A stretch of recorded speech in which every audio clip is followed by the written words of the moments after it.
Kahit tayo po'y maging matagumpay sa mga material na bagay, pangit ang ating relasyon, hindi rin masaya ang Diyos. Hindi na tayo masaya, hindi rin masaya ang Diyos.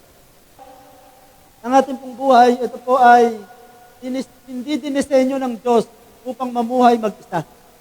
Hindi po tayo nilikha ng Diyos para mamuhay mag-isa. Nilikha po tayo ng Diyos para sa relasyon. Amen?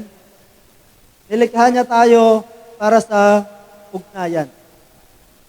Hindi niya tayo nilikha para magkanya-kanya. Nilikha tayo ng Diyos para magkaroon ng ugnayan sa isa't isa. Tayo ay nilikha para sa relasyon. Una, siyempre sa Diyos at ganun din sa ating kapwa. Hallelujah. So, pagkasabi sa iyong sarili, ako ay nilikha para sa relasyon. Amen? Hindi tayo nilikha para sa ating sarili. Hindi tayo nilikha para magpakayaman lamang sa mga bagay sa mundong ito.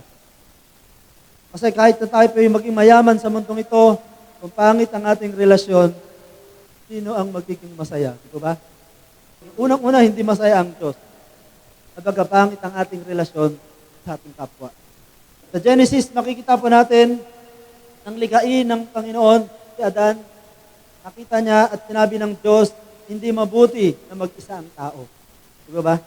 Sinabi ng Diyos. Nalulungkot si Adan mag-isa. Wala siyang kasama. Kaya sabi ng Diyos, hindi mabuti mag-isa ang tao. Gagawa ako ng magiging kapartner niya.